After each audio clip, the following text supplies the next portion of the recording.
Hello, class. I told you I was going to do some video lectures, lecturettes actually, for our class. Excuse me. Um, so the first thing I want to emphasize to you before I get started is I want to make sure that all of you have signed in uh, to the roster. Make sure you put your name on there as soon as, if you haven't, do so as soon as you see this. Because later tonight I'm going to send in the formal roster, and that goes to the registrar's office.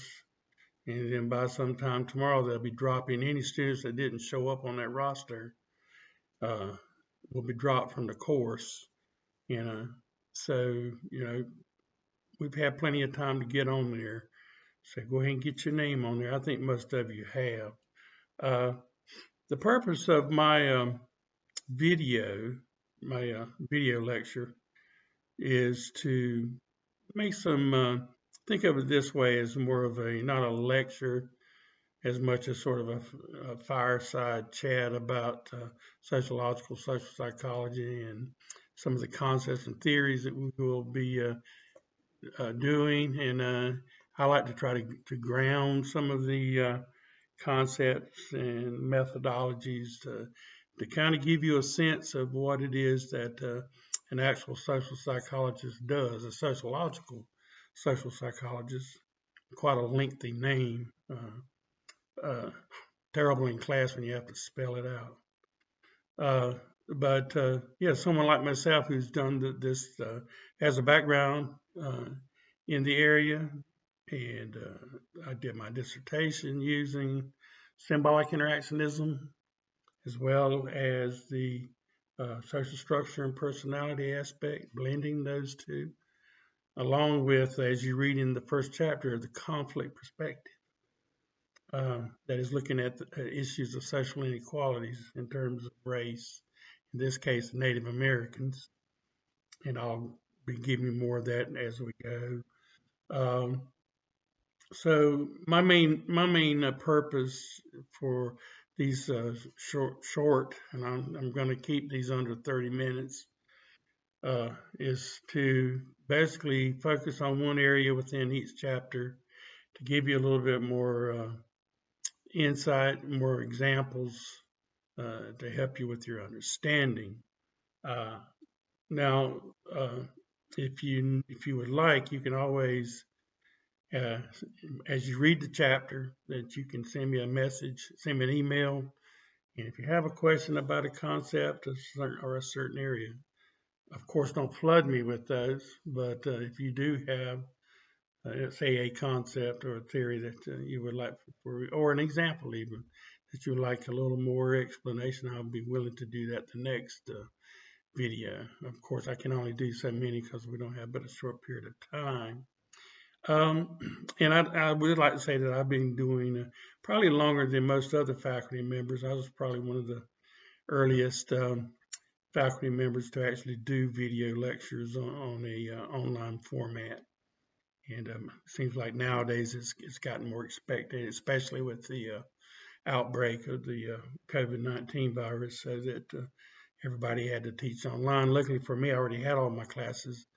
I always had my classes already ready, on Canvas, and all of my exams are on Canvas, regardless if it's online or in class. Um, so, um, so what I want to do is today is just to talk a little bit about the three perspectives, especially the first two, and I'll give more credence to the third one later in the video, and actually next chapter. Uh, but as you read through this chapter, first of all, you have a great resource in the I think that the PowerPoints are very good for this particular textbook. So, some textbooks, sometimes their PowerPoints are very shallow, uh, very generalized, and this one tends to go into each section of the chapter and really goes over the key concepts. And as you study these chapters, the main point is to is to familiarize yourself at the end of the chapter with those key concepts, because that's what you're going to be tested on, are those concepts. And I always have a little study tips I give you before an exam.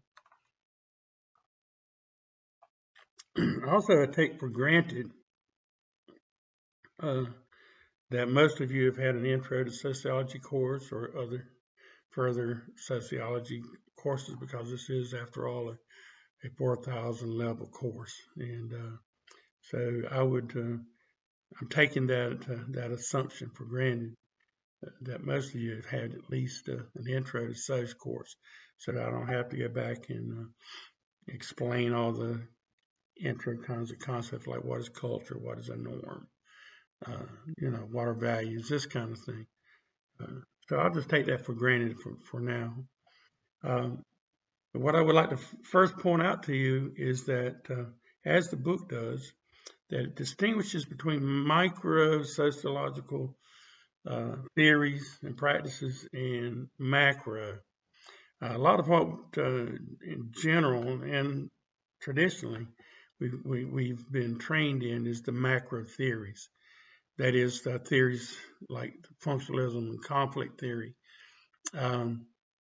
Macro theory means the bird's eye view, right? Macro theory looks from the top down, right?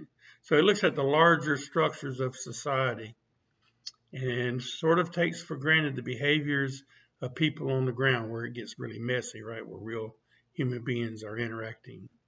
Uh, and But they take that for granted, the macro sociologists, because they pretty much feel, not 100% so, but many feel that by understanding how the structures of society, for the functionalists, how the institutions of society, the larger institutions of family, education, the military, political institutions, how they work together, and how we as individuals are socialized as we grow up and grow through these, the family being the big one, or primary socialization, um, that that we become, in some sense, not 100%.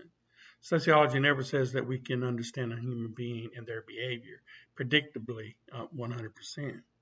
That's why we use probability statistics. Um, but Nonetheless, the perspective somewhat takes a bias that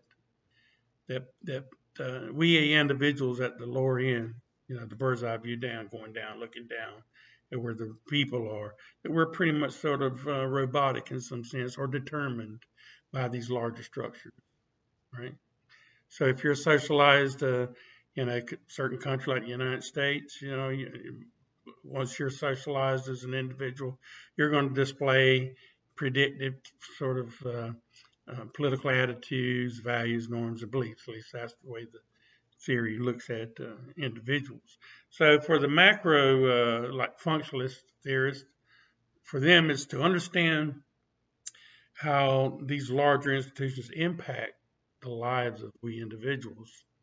So they study things like socialization, how young children are socialized through the institution of the family, how young children are further socialized into the society in terms of values, norms, and practices and skill sets, how those are obtained through education, right?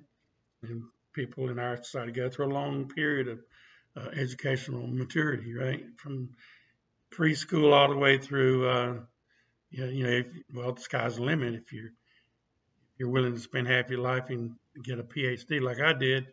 Uh, then we spend a lot of time in education, and as you know, college degree now is seen almost as what a high school degree used to be. So more and more students are aiming towards getting at least a master's degree in something to get a good job.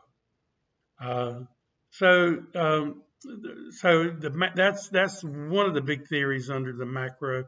The other one is conflict theory, and conflict theory is also macro. Bird's eye view, it looks at the largest structures of society and then looks downward. So it's a bird's eye view theory. It's very broad, very abstract, right? but in this case, is looking at things such as social class.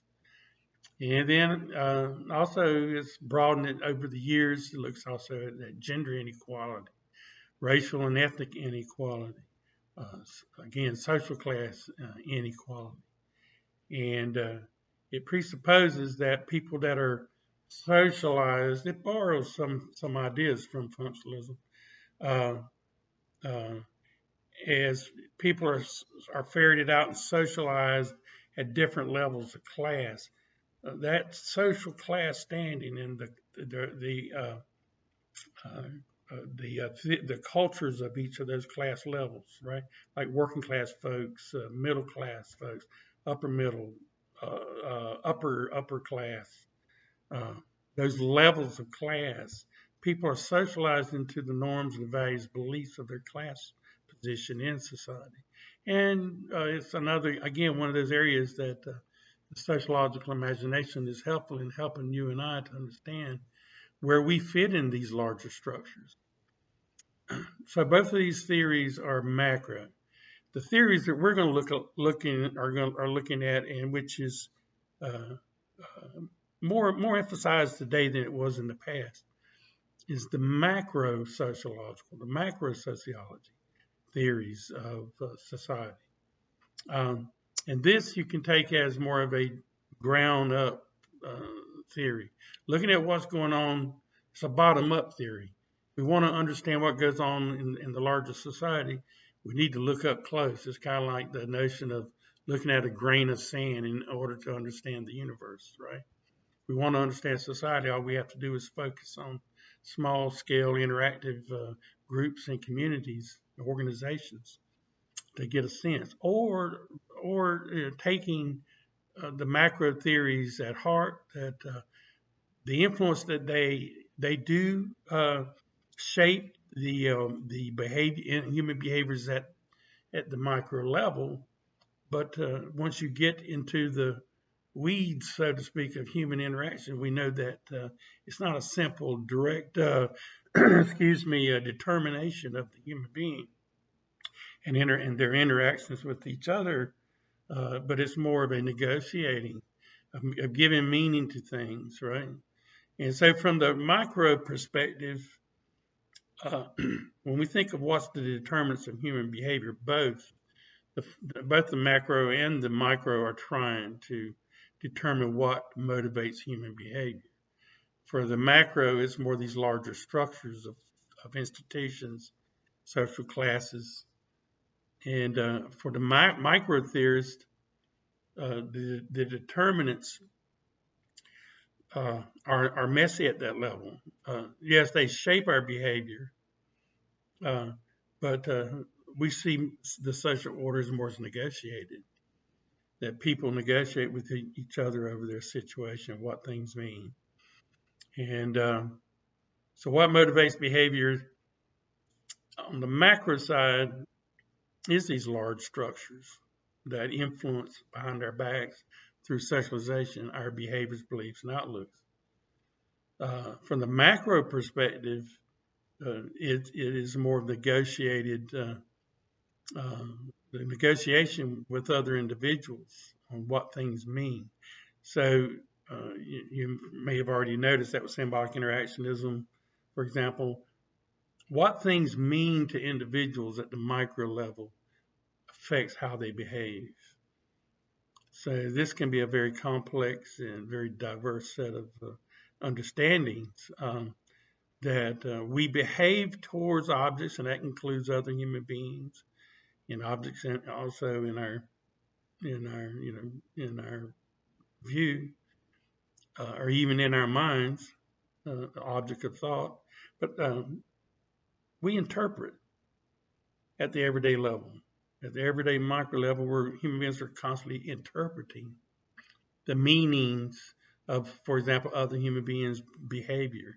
Kind of sets that out at the first of this chapter, where this individual is confused about what was happening in their classroom. And what they were doing is trying to give an interpretation of why that person was acting the way they were. And we do that all day long, and we do that on many different levels. So for us micro sociologists, the importance is is focusing on what things mean and how people organize their behavior in reaction to those meanings. And another thing we see is that at the micro level, that meanings are not always written in stone. They can change over time. As the culture changes, uh, the meaning of things can change, right? We're going through that right now. We're going through this COVID virus, this outbreak that's really, from a sociological standpoint, is really ripe for both a macro and a micro analysis, because people are having to stop doing what they've taken for granted and have been socialized to recognize as being normal, quote unquote, normal behavior, right? So it's normal to hug people and to hold hands and to speak closely and be with small groups of people, even in large groups, like at a concert and enjoying music together and laughing and shouting. Now all of a sudden, society, because of this environmental virus infection, now we're having to change our definition of what that means. So now it's seen as a negative. If you're not wearing, first of all, wearing a mask is now seen as a real positive, right? It's something that it's an expectation that we should follow. Um, but we should not be walking around on campus, for example, without a mask on. Now, before the virus, we would have thought, well, you know, some students coming into class with a mask on every day or walking around all day long with a mask on, we would probably think that was kind of odd, right? Because most people don't do that. Now, if you're not wearing a mask, then that's seen as deviant to some degree. Uh, the person, and there's also conflict over meaning, right? So on the one hand, for those who feel that wearing a mask, and so of course the evidence shows this. I'm not saying that. Definitely the evidence is there, and I believe in it myself personally. To wear a mask outside and when around others. Uh, but we interpret the meaning of that as that's protecting the community. I'm protecting others by wearing the mask, and when we all do so, we're protecting each other, and the evidence shows that it brings down the numbers of cases.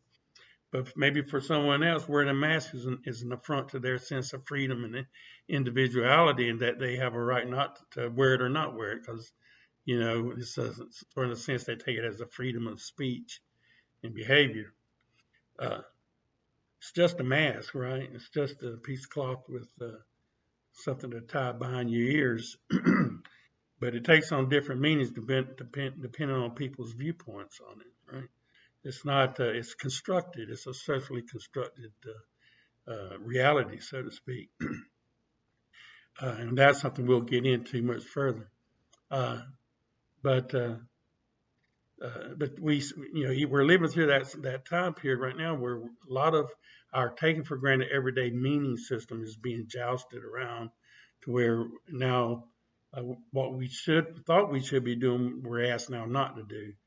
And God forbid to become a hermit in a house. That's always been seen as deviant, but now it's seen as honorable. The more you stay in and avoid others, the more normal and respected we see you now, right? And which I kind of kid with some of my friends that I know that are more introverted. It's kind of a good thing for an introvert, right? I'm somewhat of I'm not really introverted too much, but I am an introvert in some ways. Whereas my wife is extremely extroverted, and so I sometimes have fun with her because it really drives her crazy not being able to go out and be doing what she likes to do, and so it affects us differently in our personality development. But yeah, that's just one great example that you could do an analysis from a micro sociological standpoint. Uh, but I'm going to sometimes bring in research that I've been doing, research that I'm just beginning to do. And so one area that for me, and my training has been mostly, again, in symbolic interactionism, and very familiar also with the social structure personality, the group process theory. Uh, it's a little less now relied on than it was back in the 60s. It was a very prominent micro theory. It was basically called group research, research in the group research, and it kind of fell by the way for a while. It was very experimental oriented, whereas the other two are a little bit more sort of field study focus or focused studies, focused interviews, for example, doing field research. Um, so that's been my background.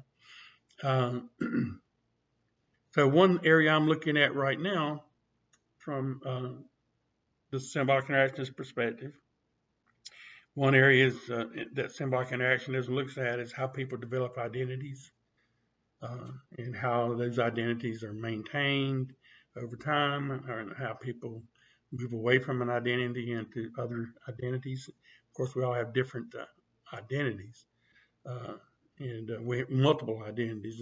We're not just defined by one identity. And of course, we'll be getting into that, some of those issues and ideas as well. Um, but right now, since I have a background, a lot of sociologists do research from their own backgrounds and their own experiences in life. They want to know more. So one area that I am doing research right now, just starting, though I've had a lot of experience with it, is being a songwriter, a musician. And years before I, excuse me, years before I started college, and I'm a non-traditional student, I was a songwriter in Nashville, Tennessee. And like a lot of budding singers, songwriters, entertainers, I moved there in order to pursue a career in music, in songwriting and performing. Uh, but started out as just like everybody else, just new to town, and didn't really have much of a sense of what it was all about being a songwriter in Nashville. So I'm interested in doing research. A micro study meant more or less a field study. A field study, also based on my own experiences and others, maybe phone interviews. It would definitely have to be phone interviews if the virus and other documentation. Focus on the subculture of the informal songwriting subculture of Nashville, how it operates, what's its role, and then getting into the structure, the social structure and personality, this area. Looking at both. So on one hand, I'm looking at this informal songwriting subculture in Nashville, and also the role it plays structurally with the more formal music industry there. Um, one way to, not the way that I'm going to really structure it, but one way, commonsensically, to think about it is that the music industry there is something like a factory, and it's based on making a profit, and it's got a what we call the reserve army of workers, if you will. So the workers would be the informal songwriter population, whether it's in the city, increasingly so with media now outside the city, all over the country, all over the world. But most people still tend to make that pilgrimage there to be there. Uh, this notion that you got to be there to get involved in it, and that's always been kind of true with the city of Nashville. Uh, but yeah, so the songwriters play a certain sort of functional role and have a certain status involved. And what I didn't know, but when I got there, I found out that songwriters, for the most part, are not looked upon highly, especially if you're wet behind the ears. You don't have any songs published, or you don't have any recorded. You don't really have much of a biography that would support your claim. And of course, anybody can claim to be a poet. Uh, Anybody can claim to be a singer. Anybody can claim to be a songwriter, and you're kind of treated as at a lower level. There's a discrimination there. So I remember when I first got there, the shock to see sign. Yes, this is true. To see signs in windows in apartments for rent, where there was a sign hanging there in the window saying no songwriters allowed. Because they're seen as transient. and for the most part, they are for the majority. And that can be gleaned from going into the pawn shops in the city and looking at all the nice guitars and instruments hanging on the walls. And then the whole notion, the sort of joke around the town is that they'll come here for a couple of weeks and see what it's really all about, spend most of their money, and they end up having to sell their guitars and equipment to get a bus ticket home. That's sort of the old joke around in the industry. And to some extent, it's a stereotype that's to some extent true. You know, a lot of people do just come and go. Uh, so, I already have that experience of what it is to get there. Uh, the definitions of what it is to be a new person in town, and then how a person uh, either works their way into the subculture to be accepted into the subculture, and once you're engaging on the fringes of the subculture, what's the process, right? Symbolically of becoming a member, because it's not a formal member at that point. It becomes formal when you get. It becomes more formal when you're picked up by a publishing company and you become actually a staff writer, which that did happen to me. I was able to get become a staff writer for a publishing company, several of them, and I had quite a few songs published in Nashville, as well. I had two songs in the top 100 country charts. Not number ones. I wish I would have made quite a bit of more money, but I did have a couple in the top 70s, and but also was close friends with some songwriters that did write number one hit songs, and so doing this study now for some of my contacts or people that I call my informants that I can draw upon, or key consultants we call it. I can go back and talk with some of these people that I knew that were friends and get information and get back involved in what I'm doing. Sort of a snowball effect. Uh, so that's one thing. That's part of the study is this getting in. And then once you're in, right? Once you're hanging out, and what I know from experience is that the first thing that songwriters pick up on is where are the open mic nights. So all over the city, you have what they call writers' nights, open mic nights, and so you go there, you sign up your name, and you kind of wait your turn on a Thursday evening or a Friday evening. And when they call your name, you come up in front of the audience, and you play your song, a few of your songs, and of course judgments will be being made at that point of what caliber of songwriter you are or how well you perform, and that's going to impact how you're perceived in terms of social worth to the subculture, and the better response you get from the other writers in those situations. You get applause, you get a lot of pats on the back when you walk off the stage. You're asked to come over and talk with someone. Where are you from? Glad you're here with us. So this whole informal friendship, getting to know people to see if they have the makings of becoming a part of that community. And so all that's a part of my study that I'm going to be involved in. Uh, but the other part too is then what is at the point of success, what is the status differences between someone in that subculture gets picked out. Again, that's kind of like a reserve pool of labor for the major publishing companies and the record companies. So who gets picked out, right, to become a staff songwriter? And of course, these become statuses because once you get signed up and you're out and about around the informal subculture, of course you're going to tell people, hey, guess what? I just got signed with so and so publishing company. What does that do? Then again, symbolically, symbolic interaction, people begin to talk about it. It'll go from one friend to the next. Hey, there's so and so. It's a small community. It really is. And it doesn't take long for the word to get around that he's writing for this company. course, now it might be a company that doesn't have a high status, so it might be. But if you're saying that you're with the Rose Publishing Company, for example, then one of the bigger houses, publishing houses, and that's going to really give you a higher status, and especially if you're on making drawing a salary. That's another badge, if you will, of status that moves you up.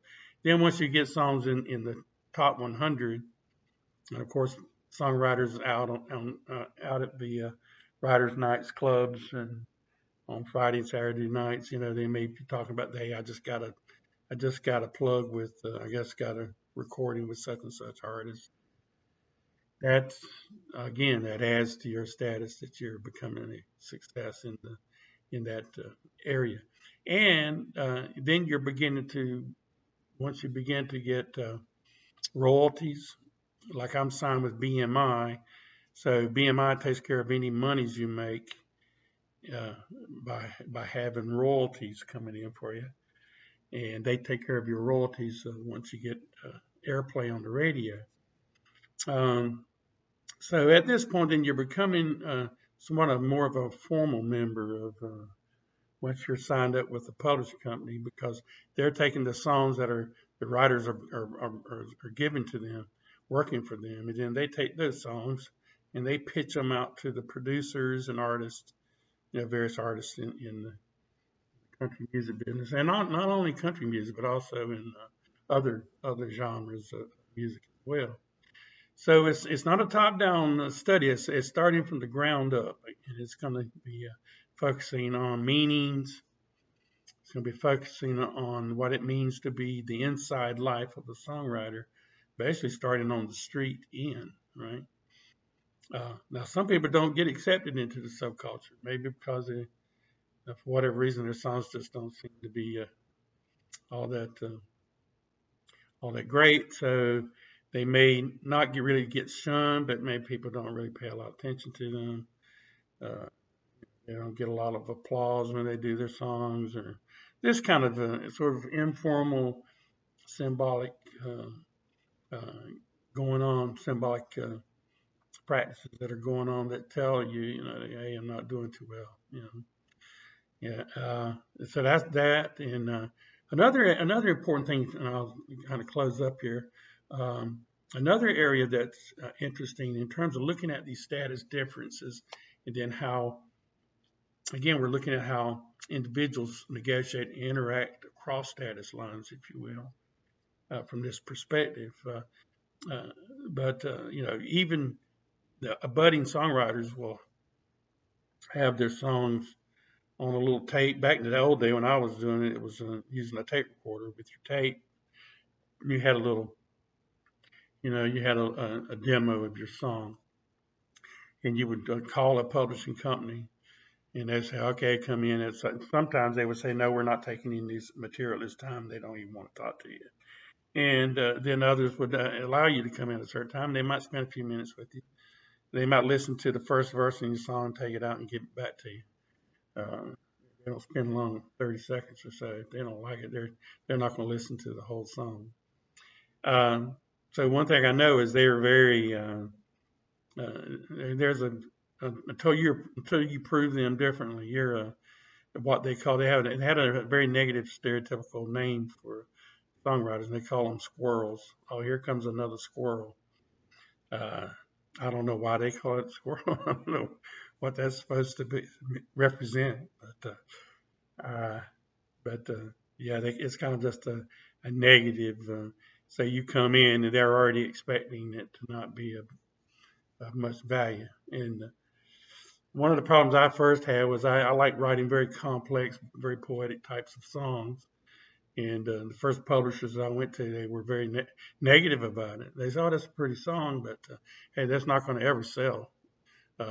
Write songs that the guy working down at the factory or the mechanic, you know, people riding down the road and they can hear your song, something that's catchy for them. They don't want to have to. They don't want songs that some people are going to have to sit around analyzing. So they're not looking for Bob Dylan's. They're looking more for people that speak.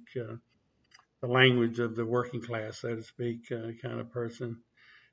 They're mainly looking for a commercial writer, somebody who can write a sort of a sing-along type of songs, very simple lyrics that have a catchy, what's called a hook line in songwriting, a catchy phrase, that people in riding down the road can sing along with. And those are the ones that make the money for the country music industry. It's gotten a little bit better than it was in the past, a little bit better.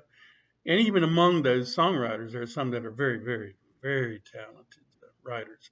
And they know their craft because there is a craft to it that one has to, also formalistic, that you have to learn those formulas to become a success as a country music songwriter. So that is one of the studies I'm doing. I have a couple of others, and others that I have already completed. And so I'll bring up some examples of my own research using as we go through the chapters, looking at other concepts, other theories. The main thing about our textbook is that it's introducing you to those three perspectives, right? So you got the symbolic interactionist perspective, you got the social status, personality perspective, and you got the group processes perspective. And as your book states in the first chapter, we're separating these, for analytical reasons, but for a practicing sociological social psychologist, we can certainly blend these in our research, and we do so. So that's what you want to get familiar with. And then what's good about this is that every chapter that we're covering from here on out is going to have those three perspectives. So by the end of the course, you're going to know these three perspectives quite well. And you're going to know a lot about the various theoretical models within each of these perspectives, because there are a lot of different theoretical models under each of these umbrella theoretical perspectives. So that's all I have for today. And again, if you have a question about anything, shoot me an email. Remember, look again at my office hours. And if you want to make an appointment to talk, of course, now you can always email me anytime, and I'll be willing to address your email. But if you want to chat in the chat room with me, or we can negotiate phone call as well. If you rather, sometimes an issue, something's going on that may require more of us talking live instead of just going back and forth on the chat. So if we can't do it that way, we could do it certainly over the telephone as well. But the first thing to do is then look at the days and the times, make an appointment beforehand so that I can put you down on my book and be ready to be with you during that time period. At least I'll know what class you're in. That's important because I've got 4 online classes right now. So always make sure that you let me know what class you're in and the day and time you want me to be there for you. And that way I won't cross other students with your time or day. And also to know which class I can catch you in our Canvas site. Alrighty, so I'll see you guys. Well, actually, I'll do another one of these by the end of the weekend for our second chapter. Alrighty, so you guys be safe, and I'll see you then.